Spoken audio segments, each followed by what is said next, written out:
Hello and welcome to Where Are They Now? I'm your host, Heather Lindstedt, CHS class of 1985. So excited today to bring in a new guest, Karen Guregian, class of 1979. Thank you for being here. Thanks for inviting me. Yeah, great to see you. I mean, I obviously read all your columns, but because I'm a sports fan, just like you were in high school and those kind of things. But when you were at Chelmsford High and playing sports, is it anything that you ever thought that you get into at any time? Well, my original thought was to be an athlete. I mean, I had this crazy dream when I was younger that I was going to be the next shortstop for the Red Sox. Yeah. I mean, I played softball. I really enjoyed that sport, among others.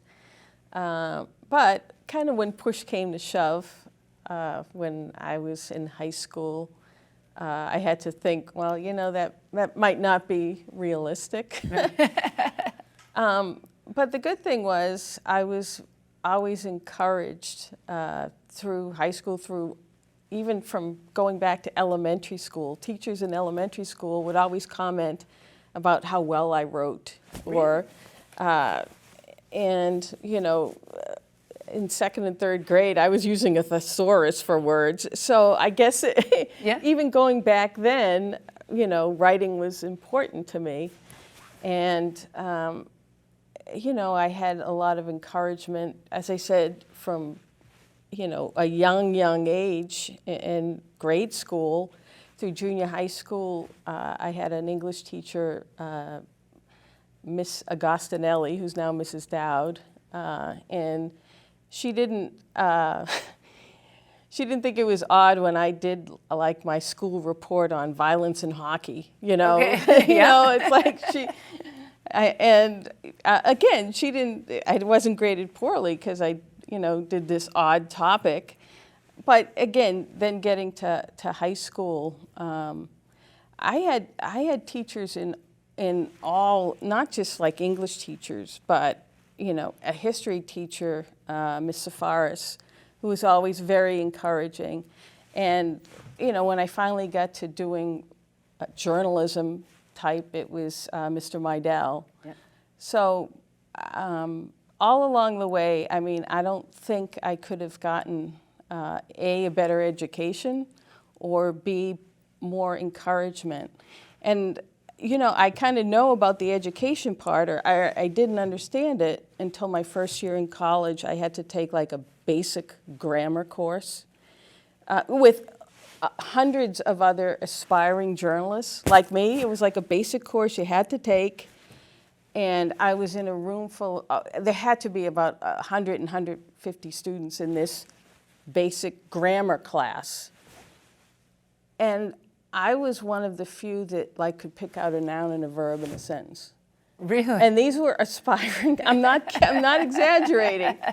So there's a lot of kids there from New York and New Jersey and Connecticut and states in and around Massachusetts, and a lot of kids struggled with basic grammar type things. And I knew right then and there, God, yeah, I was taught pretty well at Chelmsford. Yeah. Did you know that, though, when they were kind of inspiring you, that was kind of the thing that you loved the most? Or I just felt like with the teachers at Chelmsford, they weren't telling you what to do, but they were picking up probably on your passion faster than you were. Oh, no question. Yeah. As I said, in second, third, and fourth grade, there were teachers there who, and again, I didn't think much of it at the time, but they were, always liked my writing, or my, whatever papers I, turned in as a kid, And again, I wasn't thinking like that. I was thinking more in athletic terms. I wanted to be an athlete or something to do with sports. Yeah. But as I said, when push came to shove, it was almost like, well, maybe you can kind of do both. Yeah. And maybe you can write about sports. Well, now, I know you probably were in the Lowell Sun an awful lot. I mean, you were a three-sport athlete at Chelmsford. Your teams did very well. Did you ever think, like then when you were going to, the Lowell Sun banquets and those kind of things, like this is the kind of thing that that I might want to report on? No, no, actually, Still wanted to be no. the athlete. Oh, yeah. I mean, it's hard to drive the athlete out of you. Yep. You know, especially, again, I was a 3-sport athlete. Yeah. You know, as a child, my father took me to Red Sox games, and I had 2 brothers, and he was taking me to these sporting events. And so I was so hooked and passionate about sports.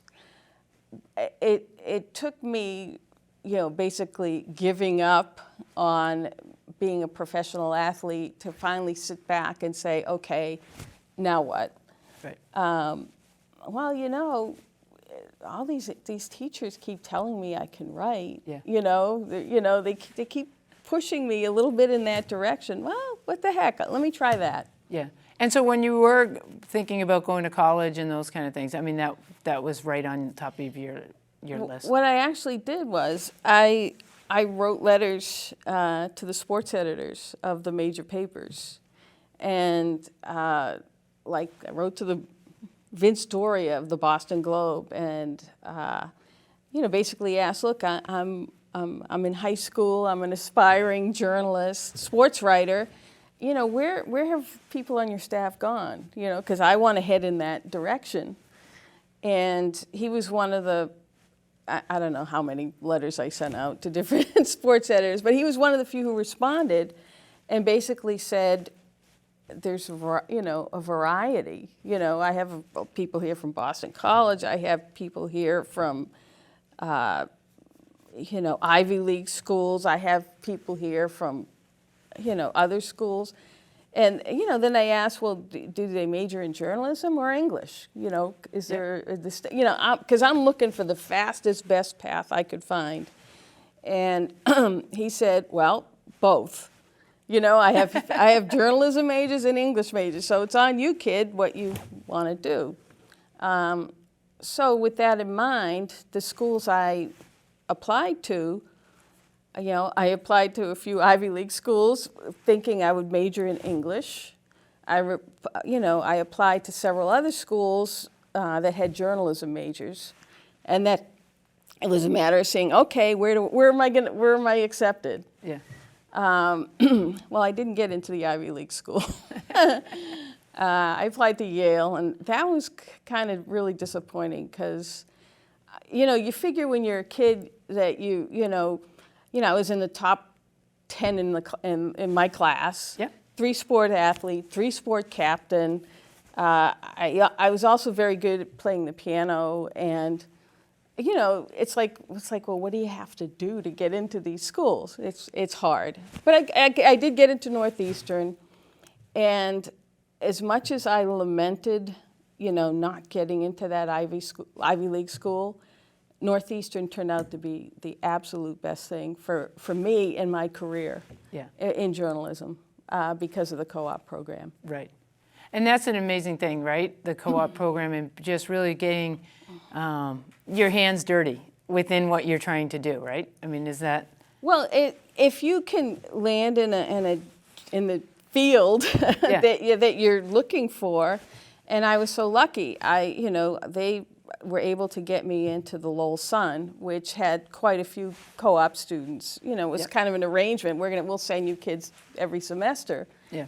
And it was important, like in journalism, you know, you learn things in the classroom. You learn grammar and, you know, ethics and things like that.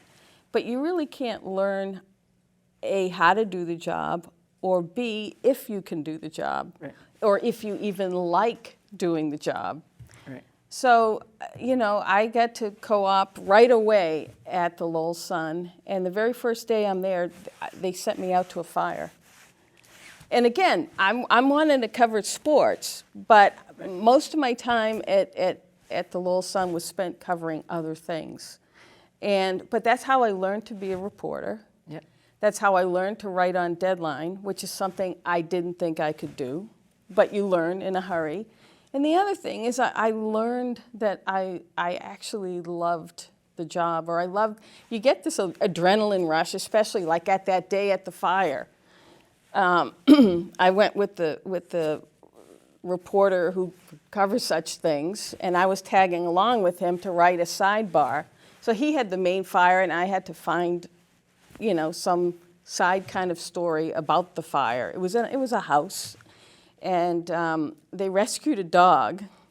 So, there's my story. So, I get back, and it's funny. I was dressed in this kind of vanilla colored shirt, top and bottom and skirt, and heels. And I'm at a fire, and I came back, and I was like all black.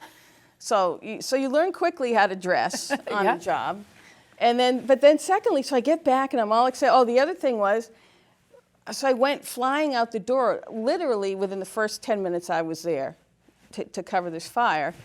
And so I'm in the back seat, and the photographer was driving, and the reporter's in the front seat, and the reporter asked me, "Oh, so you got a notebook?"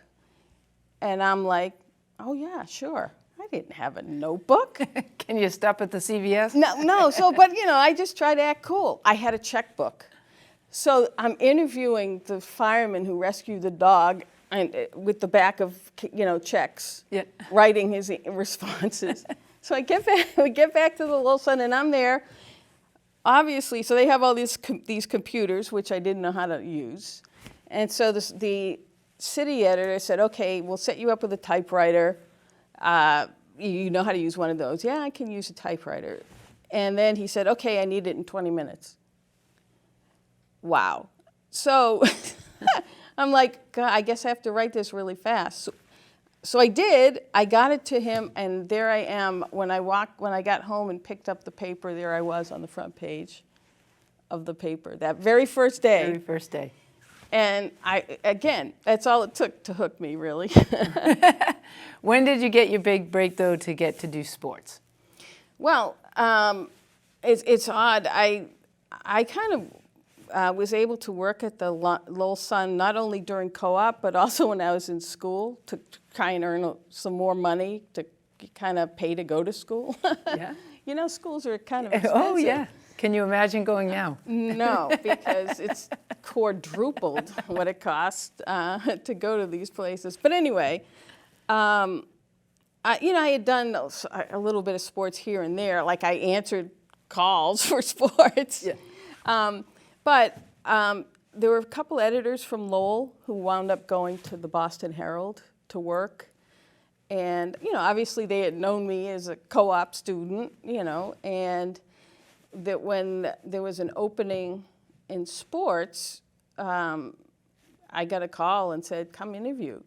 And I said, at the time, I still had another year or more of school left, because Northeastern's 5-year program. I said, well, it'll probably be a good experience for when I do get out of school, and, Well, I went and I interviewed with the sports editor, and he had looked at all my clips from all these fires I had covered, and drug busts, and school committee meetings, and all, it was a kind of a vast portfolio that I had of clips. And he said, well, I know if you're at a sporting event and, there's a tornado or a disaster, you'll be good. I mean, we won't have to teach you how to do that. He wanted to hire me, right away. And I almost, literally fell off the chair, because I was not expecting that. I actually turned them down. Really? Well, I didn't go to college not to graduate. Right. So we had this little arrangement that I worked part-time for the Herald until I got out of school, and it was kind of a we'll see how it works out kind of thing. Yep. And thankfully, when I graduate, they hired me full-time. So that was it the same gentleman that was there? Yeah. Yeah. Yeah. So he hadn't left. No.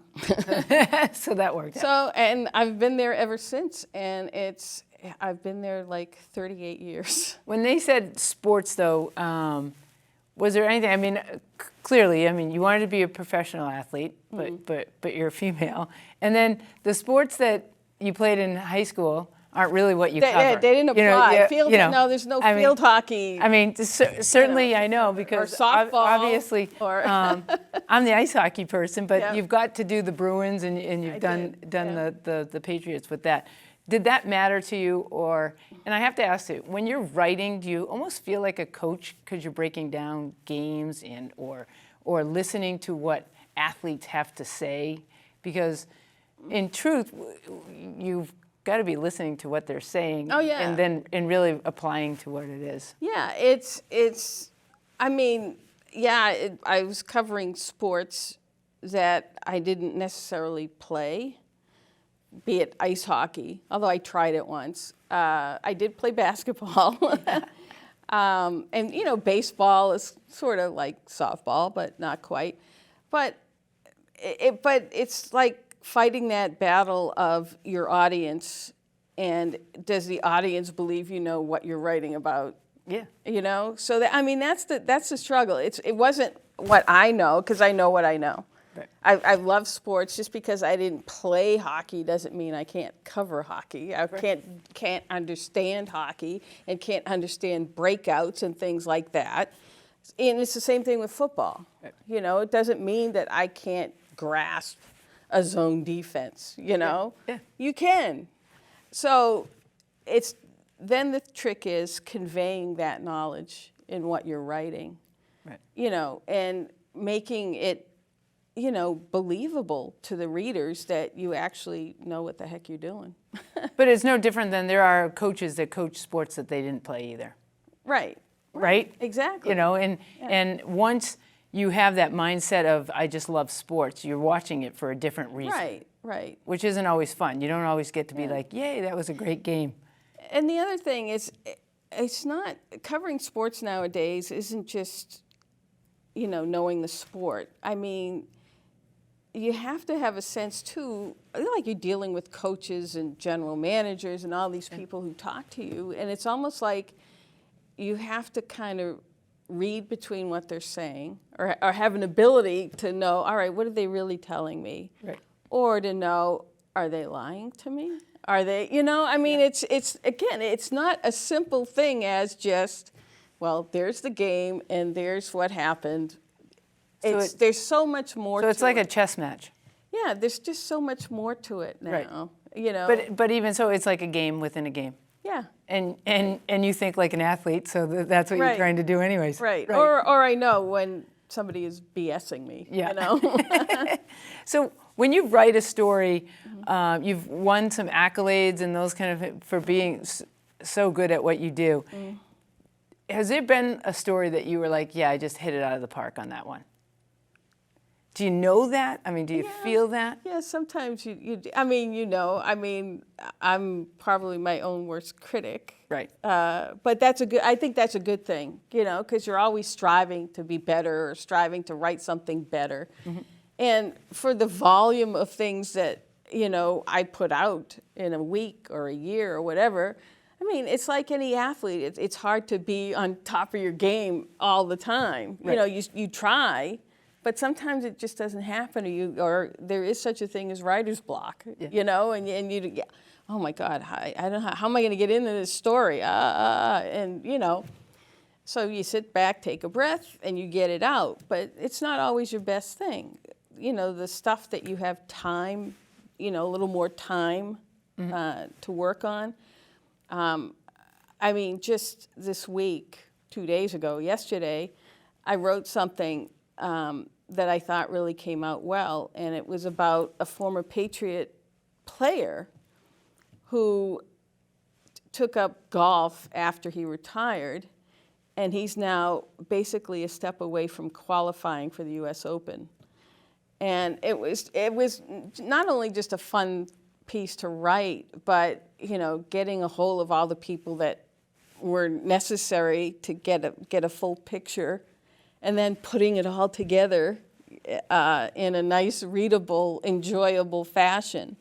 And I had a lot of people comment that they thought it was a really kind of uplifting, good, neat kind of story, and that I had captured it really well. Yeah. So, has there been a favorite person to interview, talk to, or a story, like I said, like that just captivated you, or you just kind of enjoy working on? There was a piece that.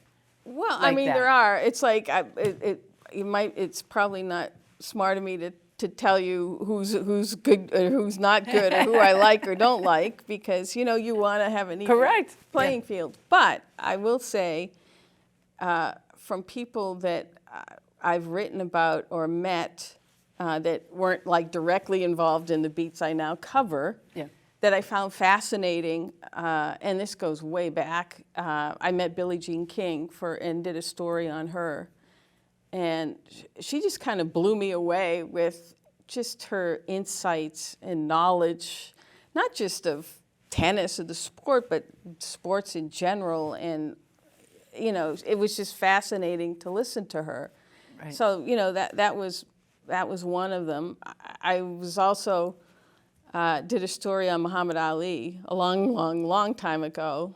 And, he was early kind of Parkinson's at that point. He didn't communicate a lot verbally, but he communicated a lot with his eyes and his actions. And I was fortunate enough to get to interview him he was speaking at a college, or he was signing autographs at a college or whatever. He had an appearance, and I got to talk to him alone in a back ballroom somewhere, and he was just so engaging without talking. Yeah.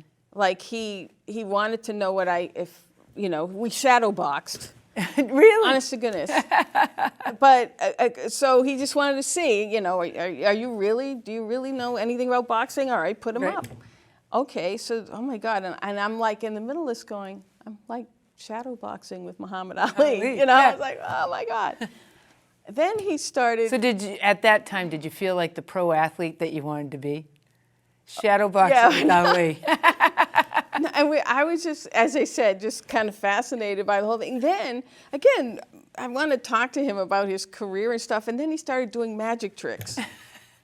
Totally blew me away. I mean, he pulled things out of my ears, and then honest to God, he went to the back of near the windows, and he levitated off the ground. I swear to you, he levitated. So I'm going, wow. It's like I didn't even have to interview him. All I had to do was write about what happened. Yeah. Yep.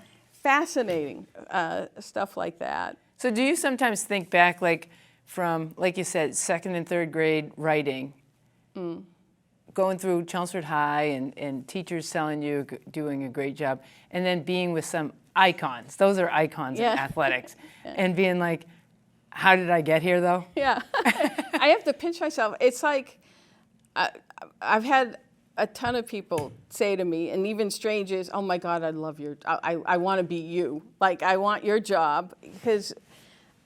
And the thing is that I couldn't have dropped into a better 3 or 4 decades to be a sports writer in Boston. In Boston, yeah. Between all the championships and all the, the great things events that I've covered and written about, and the great people that I've met. I mean, I've also covered Olympics. I've covered 7 or 8 Masters golf tournaments. So I kind of have to pinch myself sometimes and think, God, I am so lucky that I've. But the real pinch had to be, especially for your dad, when the Red Sox won the World Series. True. Unfortunately, my dad had passed before that happened. But here, here's a story on that.